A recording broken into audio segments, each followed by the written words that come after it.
আজ 3 জুন 2024 বাবার অমূল্য মধুর মহাবাক্য শুনব। আজকের মুরলিতে বাবা বলেন, মিঠে বাচ্চে, বিশ্বের মালিক যিনি বানান সেই বাবাকে অত্যন্ত প্রেমের সাথে আগ্রহের সাথে স্মরণ করো। স্মরণের দ্বারাই তোমরা শত প্রধান হবে।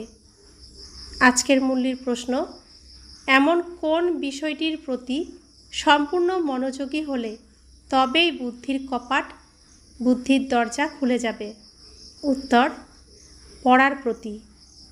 ভগবান পড়ান, তাই কখনো পড়া মিস করা উচিত নয়। যতদিন পর্যন্ত জীবিত থাকবে ততদিন পর্যন্ত অমৃত পান করতে হবে। পড়ায় মনোযোগ দিতে হবে, অ্যাবসেন্ট করবে না। এখান ওখান থেকে খুঁজেও মুরলি অবশ্যই পড়তে হবে। মুরলিতে রোজ নতুন নতুন পয়েন্টস আসতে থাকে, যার দ্বারা তোমাদের বুদ্ধির কপাট খুলে যাবে। ওম শান্তি। শিব ভগবানুবাচ শালগ্রামেদের উদ্দেশ্যে, এ তো সমগ্র কল্পে একবারই হয়, এ কথাও তোমরাই জানো, আর কেউই জানতে পারে না। মানুষ তো এই রচয়িতা আর রচনার আদি মধ্য অন্তকে একেবারেই জানে না। বাচ্চারা, তোমরা জানো যে স্থাপনার কার্যে বিঘ্ন তো পড়বেই, একেই বলে জ্ঞানযোগ্য। বাবা বোঝান, এই পুরানো দুনিয়ায় তোমরা যা কিছুই দেখো সেই সব কিছুই স্বাহা হয়ে যাবে, তাই এতে মোহ রাখা উচিত নয়। বাবা এসে পড়ান নতুন দুনিয়ার জন্য। এ হলো পুরুষোত্তম সঙ্গম যুগ। এ হলো বিকারী আর নির্বিকারীর সঙ্গম, যা চেঞ্জ হয়ে যাবে। নতুন দুনিয়াকে বলা হয় নির্বিকারী দুনিয়া। আদি সনাতন দেবী দেবতা ধর্মই ছিল। এ তো বাচ্চারা জানে যে পয়েন্টস বুঝতে হবে। বাবা রাত দিন বলতে থাকেন, বাচ্চারা তোমাদেরকে অতি রহস্যময় কথা শোনায়। যতক্ষণ পর্যন্ত বাবা রয়েছেন ততক্ষণ পর্যন্ত পড়াশোনা চলতেই থাকবে, তারপর পড়া বন্ধ হয়ে যাবে। এই কথা তোমরা ব্যতীত আর কেউই জানে না। তোমাদের মধ্যেও নম্বরের ক্রমানুসারে রয়েছে, যা আবার বাপ দাদাই জানেন। কতজনের পতন হয়, কত কষ্ট হয়। এমনও নয় যে সকলে সদাই পবিত্র হয়ে থাকতে পারে। পবিত্র না থাকলে আবার সাজা ভোগ করতে হয়। মালার দানারাই পাস উইথ অনার্স হয়, আবার প্রজাও হয়। এ হলো খুব ভালোভাবে বোঝার মতন বিষয়। তোমরা যদি কাউকে বোঝাও তখন কি সে বুঝতে পারবে? না, পারবে না, সময় লাগে। তাও আবার বাবা যতখানি বোঝাতে পারেন তোমরা ততখানি পারো না। রিপোর্টস ইত্যাদি যা আসে সেসব বাবাই জানেন যে অমুকে বিকারে পতিত হয়েছে, এই হয়েছে। নাম তো বলতে পারবেন না। নাম বলে দিলে তো আবার তার সঙ্গে কেউ কথা বলতে পছন্দ করবে না। সকলের ঘৃণার দৃষ্টিতে তাকে সকলে ঘৃণার দৃষ্টিতে দেখবে। সকলের হৃদয় থেকে সরে যাবে। সারা উপার্জনই নষ্ট করে দেয়। যতটা উপার্জন করে, যতটা কামাই করে, সবটাই নষ্ট করে দেয়। এ তো যে ধাক্কা খেয়েছে সে জানে, আর বাবা জানে। এ হলো অতি গুপ্ত কথা। তোমরা বলো যে অমুকের সঙ্গে দেখা হয়েছিল, ওনাকে খুব ভালো করে বুঝিয়েছি, উনি সেবায় সহায়তা করতে পারেন। কিন্তু সে তো তখনই সম্ভব যখন সে সম্মুখে হাজির হবে, তাই না? মনে করো তোমরা গভর্নরকে খুব ভালো করে বোঝালে, কিন্তু তিনি কাউকে বোঝাতে পারবেন না? পারবেন না। যদি তিনি কাউকে বোঝাতে পারেন তবেই বিশ্বাস হবে। যার বোঝার হবে সে অবশ্যই বুঝবে। অন্যকে কি বোঝাতে পারবে? না, পারবে না। বাচ্চারা, তোমরা বোঝাও যে এ হলো কাঁটার জঙ্গল, এরই আমরা মঙ্গল কল্যাণ করি। মঙ্গলম ভগবান বিষ্ণু বলা হয়, তাই না? এই শ্লোক ইত্যাদি সব ভক্তিমার্গের। মঙ্গল তখন হয় যখন বিষ্ণুর রাজ্য থাকে, বিষ্ণুর অবতরণও দেখানো হয়। বাবা তো সব কিছুই দেখেছেন, তিনি অনুভবী, তাই না? সমস্ত ধর্মাবলম্বীদেরই ভালোভাবে জানেন। বাবা যার শরীরে আসবেন তার পার্সোনালিটি তো বিশেষ হওয়া চাই। তবেই বলা হয় যে অনেক জন্মের অন্তিমে যখন ইনি এখানকার সাকার লোকের সর্বাপেক্ষা অধিক অনুভবী হন, তখন আমি এনার মধ্যে প্রবেশ করি। তিনিও সাধারণ ব্যক্তিত্বের অর্থ এই নয় যে রাজরাজত্ব রয়েছে, না, এনার অনুভব তো অসীম। অনেক জন্মের অন্তিম লগ্নে এনার রথেই, এনার শরীরেই আসি। তো ব্রহ্মা বাবা প্রথমে শ্রীকৃষ্ণ হয়ে সত্যযুগে আসেন, অন্তিমে একদম সাধারণ মানুষ হয়ে জন্মগ্রহণ করেন। তো সেই অন্তিম জন্মে তার এই সৃষ্টিচক্রের সমস্ত অনুভব তার মধ্যে আসে। এই কলিযুগের সমস্ত অনুভব তার মধ্যে আছে। তো সেই শরীরের মধ্যে ভগবান আসেন। শ্রীকৃষ্ণ সর্বশ্রেষ্ঠ, তাই শ্রীকৃষ্ণের অন্তিম জন্মের অন্তিম শরীরে ভগবান আসেন। ভগবান তো আর যার তার শরীরে আসবেন না, যিনি শ্রেষ্ঠ তার শরীরেই আসবেন। তোমাদের বোঝাতে হবে যে এখন রাজধানী স্থাপিত হচ্ছে, মালা তৈরি হয়। এই রাজধানী কিভাবে তৈরি হচ্ছে, কেউ রাজা রানী, কেউ আবার কি কি হচ্ছে, এসব কথা একদিনেই কেউ বুঝতে পারবে না। অসীম জগতের পিতাই অসীম জগতের উত্তরাধিকার দেন। ভগবান এসে বোঝান। তাও কি সবাই পবিত্র হবে? না, হবে না। অতি কষ্টে কেউ কেউ হবে। কথা বুঝতেও তো সময় চাই। কত সাজা ভোগ করে, শাস্তি ভোগ করে প্রজা হয়। বাবা বোঝান, বাচ্চারা তোমাদের অতি মিষ্টি হতে হবে, কাউকে দুঃখ দেবে না। বাবা আসেনি সকলকে সুখের রাস্তা বলে দিতে, দুঃখ থেকে মুক্ত করতে। তাহলে আবার অন্য কাউকে কিভাবে দুঃখ দেবে? বাচ্চারা কথা কেবল তোমরাই জানো, বাইরের লোকেরা সহজে কথা বোঝে না। যা কিছু সম্পর্ক ইত্যাদি রয়েছে সেই সবের থেকে মায়া কাটিয়ে উঠতে হবে, ঘরে থাকতে হবে, কিন্তু নিমিত্ত মাত্র হয়ে। কথাও যেন বুদ্ধিতে থাকে যে এই সমগ্র দুনিয়ায় সমাপ্ত হয়ে যাবে, কিন্তু এই খেয়ালও কারোর থাকে না। যে বাচ্চারা অনন্য হয় তারা বোঝে, তারাও এখনই তা শেখার পুরুষার্থ করতে থাকে। অনেকে ফেলও করে যায়। মায়ার চক্কর অনেক চলে, মায়াও অতি বলবান। কিন্তু এই কথা কি আর কাউকে বোঝাতে পারবে? না, বোঝাতে পারবে না। কারণ মায়া দেখানোর জিনিস না, অনুভব করার জিনিস। বাবার ভালোবাসা পাওয়াও দেখানোর জিনিস না, অনুভব করানোর জিনিস। এটা অনুভব করতে হয়। তোমাদের কাছে আসে, বুঝতে চায় এখানে কি হয়, এত রিপোর্টস ইত্যাদি কেন আসে। এইসব লোকেদের আবার বদলি হতে থাকে, তখন আবার একজনকে বসে বোঝাতে হয়। তখন তারা আবার বলে, এ তো অত্যন্ত ভালো সংস্থা, রাজধানী স্থাপনার ওম শান্তি বিষয় অত্যন্ত গুহ্য, গোপনীয়।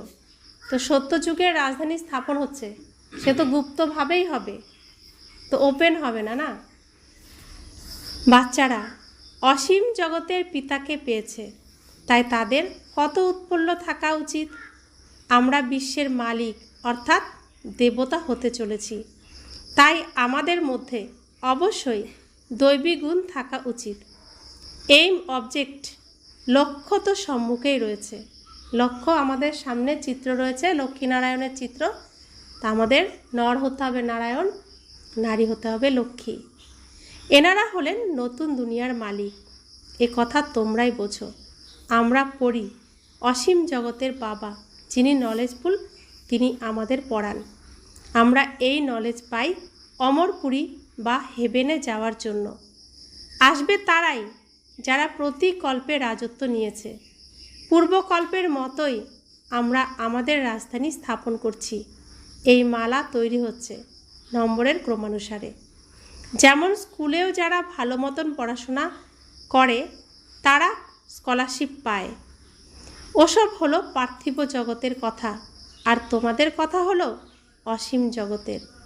তোমরা যারা বাবার সহায়তাকারী হও তারাই উচ্চপদ লাভ করো। বাস্তবে সহায়তা নিজেকেই করতে হবে, পবিত্র হতে হবে। শতপ্রধান ছিলে, পুনরায় অবশ্যই তা হতে হবে। এই প্রকৃতির নিয়মই চলে। বাস্তবে একজন বাচ্চা জন্মগ্রহণ করে, সারা জীবন সে কাটায়, লাস্টে বৃদ্ধ অবস্থায় আবার সে বাচ্চার মতোই হয়ে যায়। তো যেরকম আসে সেরকম হয়েই ফিরে যায়। তো সৃষ্টিতে সত্যযুগে আমরা যেমন ছিলাম, আবার এই নাটক শেষ হওয়ার পরে আমাদেরকে আবার সেরকম হয়েই ঘরে ফিরতে হবে।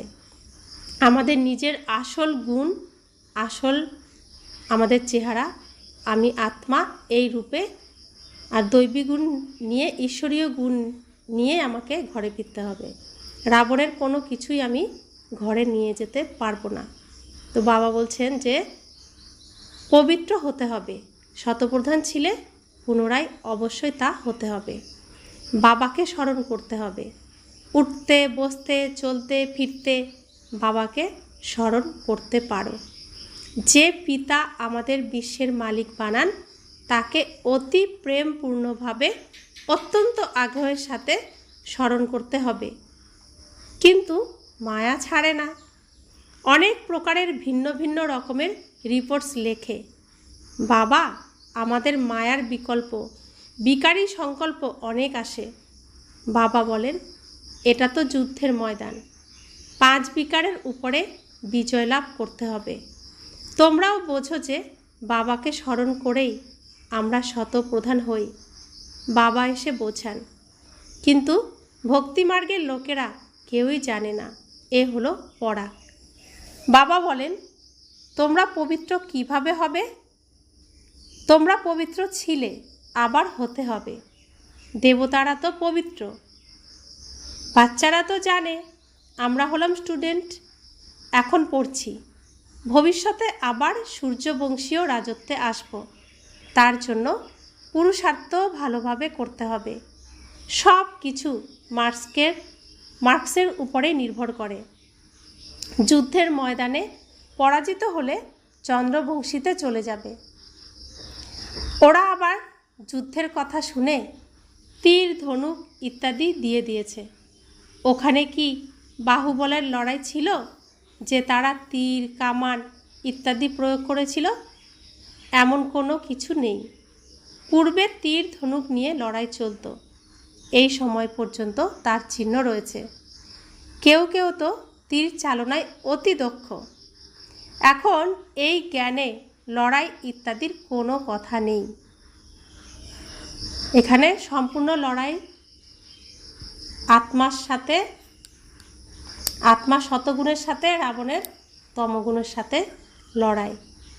তো রাম, আমি আত্মা রাম, আর এই মায়ার রাজ্যের রাবণের সাথে আমার লড়াই। শুভর সাথে অশুভর লড়াই। কোনো অস্ত্র শস্ত্র এখানে কোনো কথা নেই। তোমরা জানো যে শিব বাবা হলেন জ্ঞানের সাগর, যার কাছ থেকে আমরা এই পথ প্রাপ্ত করি। এখন বাবা বলছেন যে দেহ সহ দেহের সর্বসম্বন্ধগুলির থেকে মোহ সরিয়ে দাও। এইসব হলো পুরানো। নতুন দুনিয়ায় ছিল সূর্যবংশী গোল্ডেন এজেড ভারত। ভারতের নামের কত খ্যাতি ছিল। প্রাচীন যোগ কবে আর কে শিখিয়েছে এ কথা কারোরই জানা নেই। যতক্ষণ পর্যন্ত না স্বয়ং ঈশ্বর এসে বোঝান। এ হলো নতুন জিনিস। প্রতি কল্পে যা হয়ে এসেছে তাই পুনরায় রিপিট হবে। এর কোনো তফাৎ হতে পারে না। বাবা বলেন, এখন এই অন্তিম জন্ম পবিত্র থাকলে পরে 21 জন্ম পর্যন্ত তোমরা কখনো অপবিত্র হবে না। অন্তিম জন্ম অর্থাৎ এই যে ঈশ্বরীয় কুলে আমার জন্ম হয়েছে, এটাই যেন আমার অন্তিম হয়। আমার পুরুষার্থ, আমার প্রচেষ্টা এমন হবে যেন আমি সম্পূর্ণ কর্মাতীত অবস্থা এই জন্মেই লাভ করি।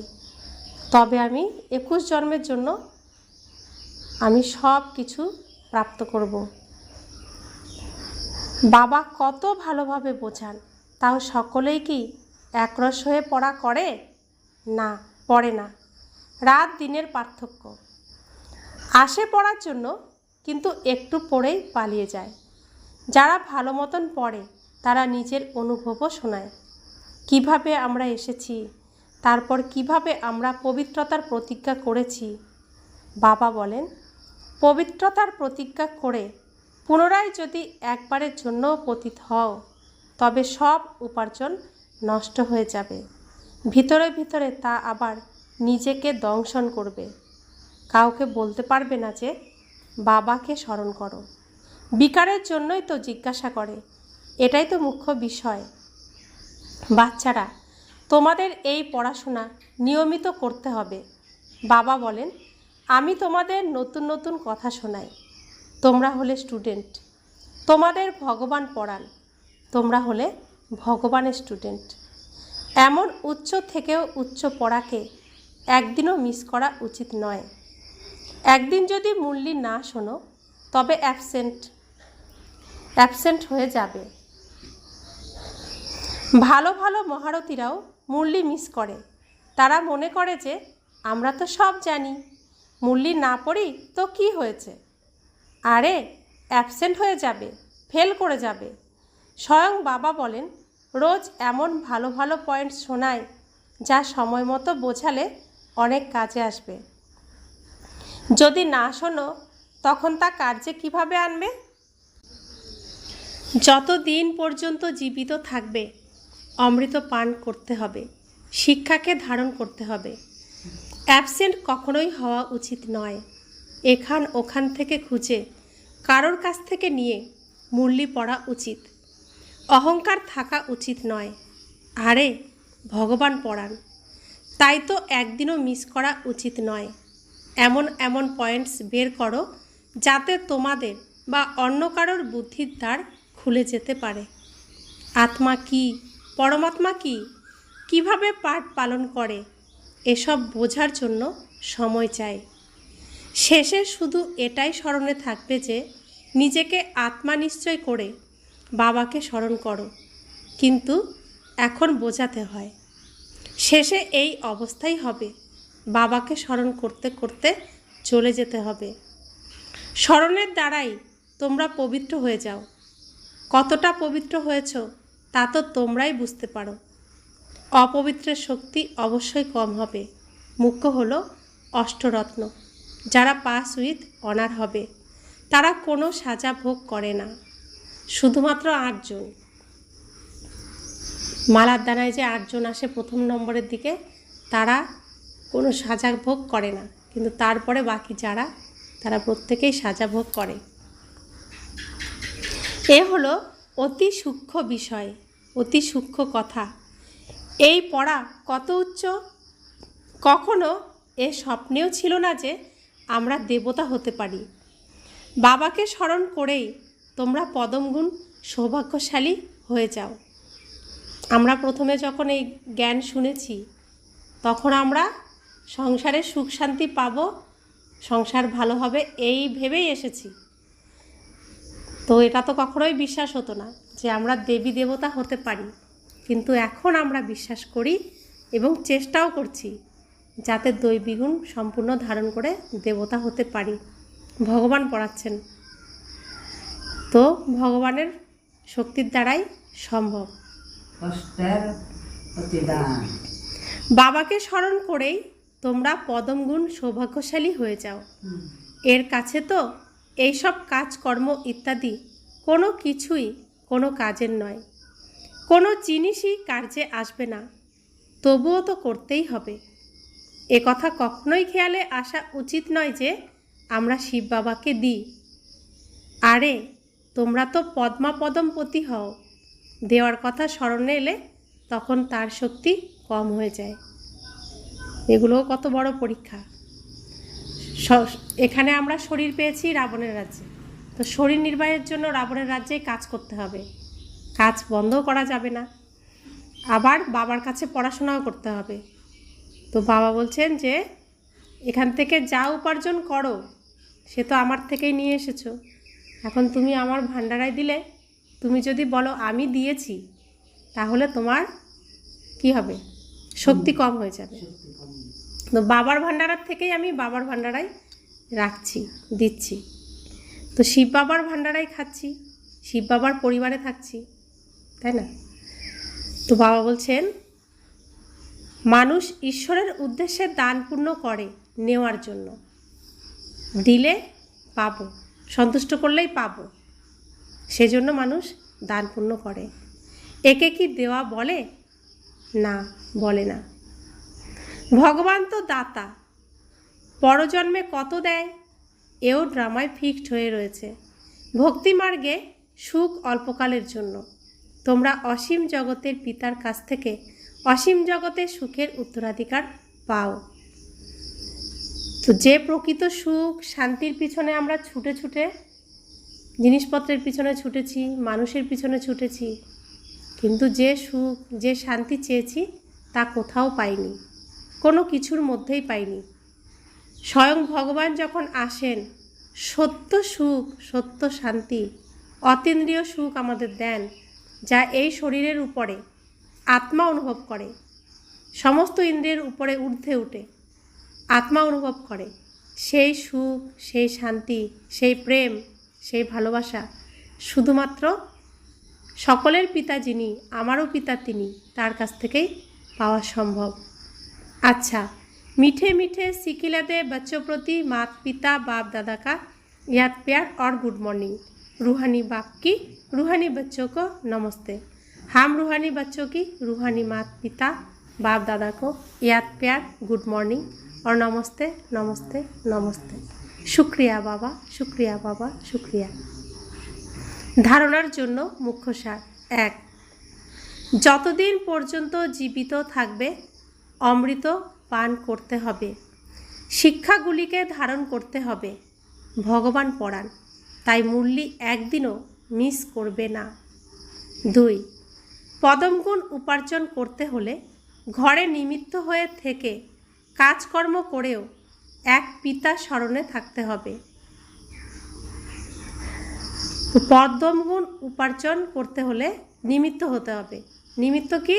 যেই লৌকিক পরিবারে আমি আছি সেই লৌকিক পরিবারেও আমি ট্রাস্টি হয়ে রয়েছি, কেয়ারটেকার, অর্থাৎ ওই পরিবারকে দেখাশোনার দায়িত্ব আমাকে দিয়েছে।